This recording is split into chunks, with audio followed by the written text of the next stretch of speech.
Last week we've talked about division.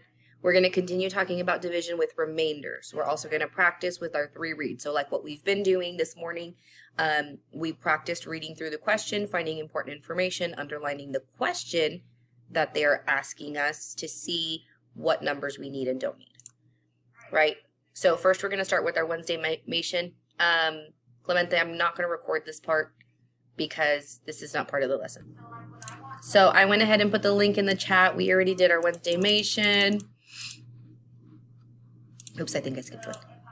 So we're going to continue working on division. That's this one.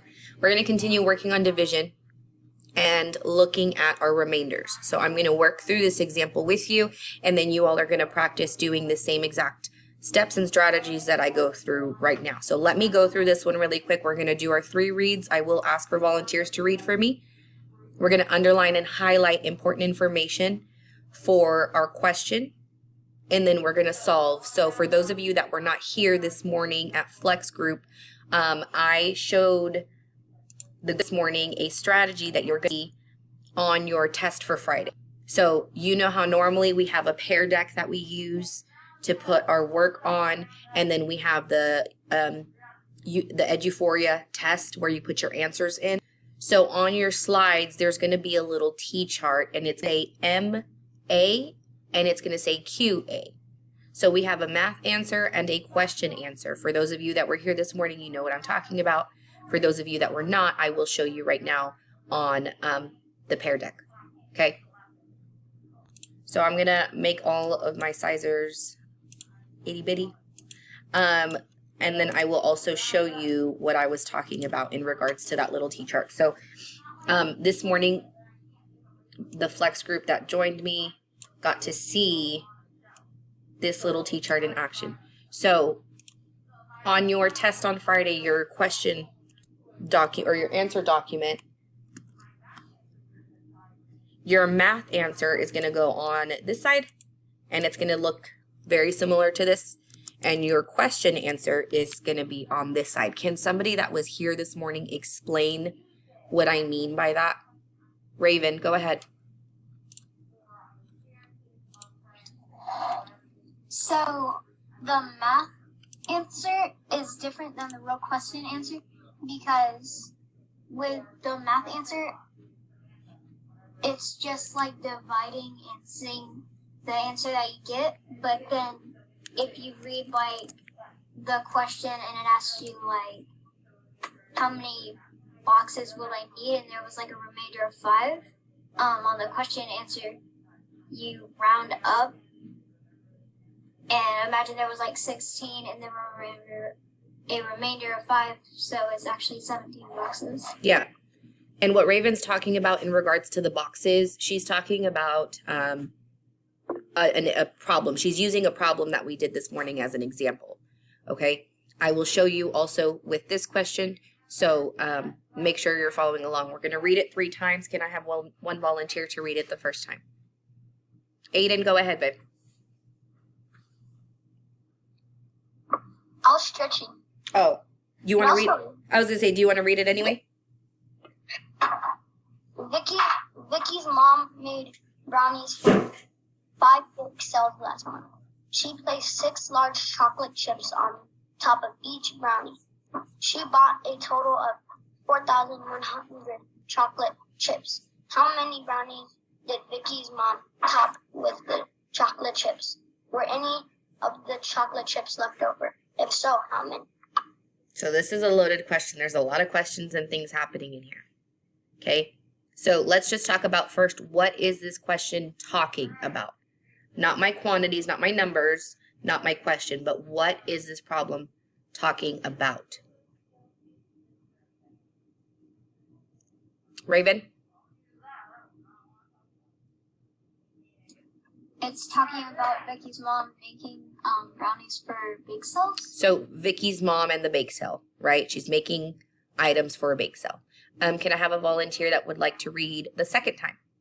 And we're going to look at the quantities, the important numbers. Isabel, go ahead.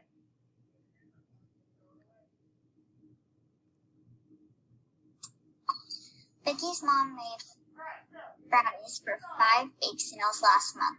She placed 6 large chocolate chips on top of each brownie. She bought a total of 4,100 chocolate chips.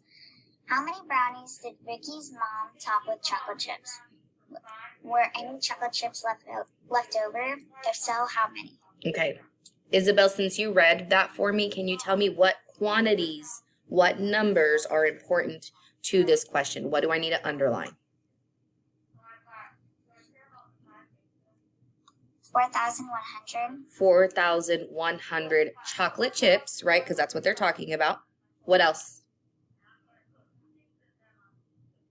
I don't know if it's 5 or 6. Well, it's talking about chocolate chips, so I'm thinking 6. Okay, 6 large chocolate chips. 5 bake sales. Let's look at our question and see if that's important. So I'm going to read it the last time, and then I'm going to call on somebody to tell me what my question is or questions are for this problem. Okay? So Vicky's mom made brownies for 5 bake sales last month. She placed 6 large chocolate chips on top of each brownie. She bought a total of 4,100 chocolate chips. How many brownies did Vicky's mom top with chocolate chips? Were any chocolate chips left over? So it's asking me how many brownies, oops, let me change that color, sorry. My question says, how many brownies did Vicky's mom top with chocolate chips? So brownies and chocolate chips.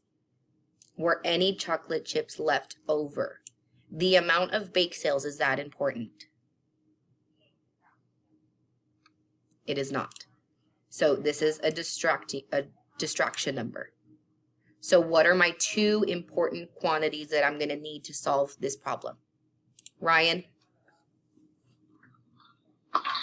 First, the question: how many brownies how many chocolate chips are left? And then the important is the 4,000 chocolate, and then the 6 large chocolate.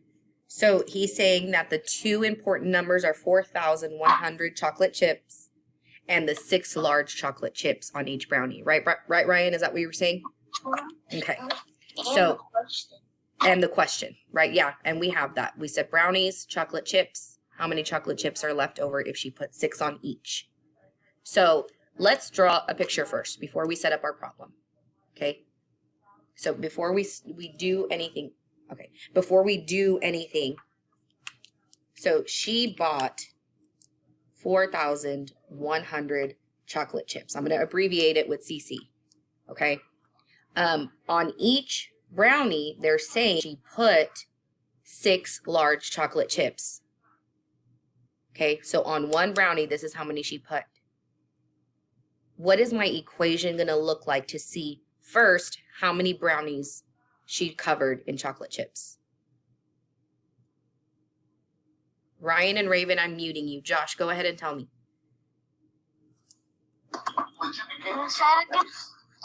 What equation am I going to solve, or what equation am I going to write to help me solve how many brownies she covered in chocolate chips?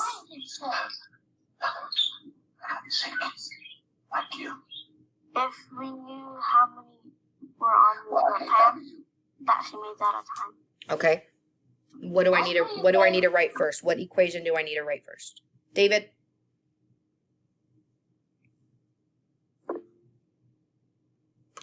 Did you put in the chat? I was going to ask if you knew how many brownies she made. Do we know how many brownies she made? No. Raven's shaking her head no. Raven. So what do we need to do first with the 2 numbers that we have? Ryan? 4,100 divided by 6. He said 4,100 divided by 6.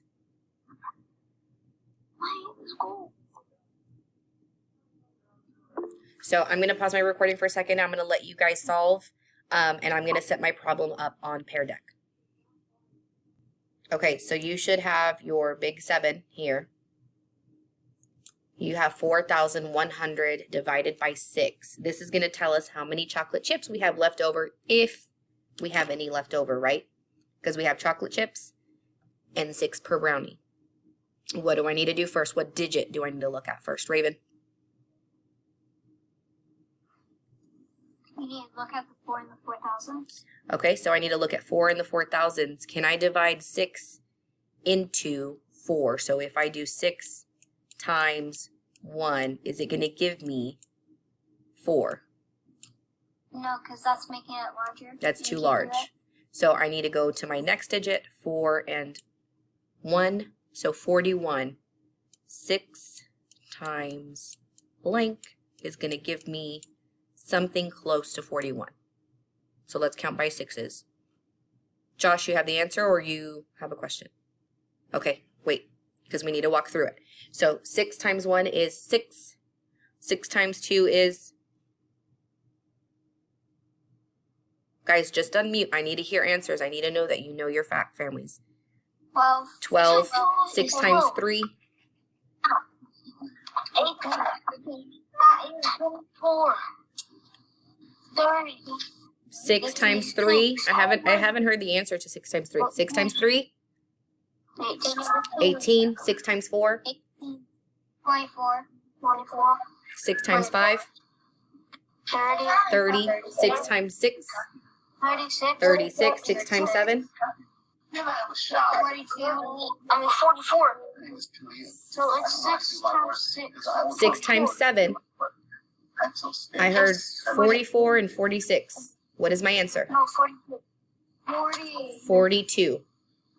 So 42 is larger than 41, so I'm going to go back down. So 6 times 6 is the closest one to 40 to 41. So it's 36. Sorry, that's not a 0, that's a 6. So I'm going to subtract it, and I'm going to put my 6 here above the hundreds place. Okay? Into 11. Because I regrouped, so I borrowed from the 4 because I can't subtract 6 from 1. I'm subtracting 41 minus 36, and I have 5 left over, so I need to drop my 0 in the tens place. Now, oops. Now I need to find a multiple of 6 that's going to get me close to 50. So 6 times 7 we said was 42. Let's do 6 times 8 to see how close that gets us to 50. What's 6 times 8? 6, 12, 18, 24, 30, 40, 48. Now let's do 9.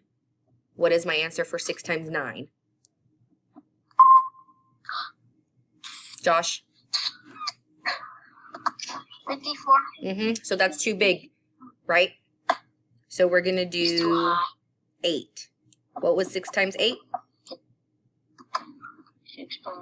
48. 48. Good. So I'm going to put my 8 up here, and I'm going to subtract 48. Oh, why isn't it working? I'm going to do 4, 8. We're going to subtract, and I'm going to have 2 left over, and I'm going to drop this 0. So 6 times what is going to get me close to 20? So 6 times 3 is 18. We're going to have a remainder because it's not an exact amount. So 20 minus 18 is how many? 2. I see your fingers. 2.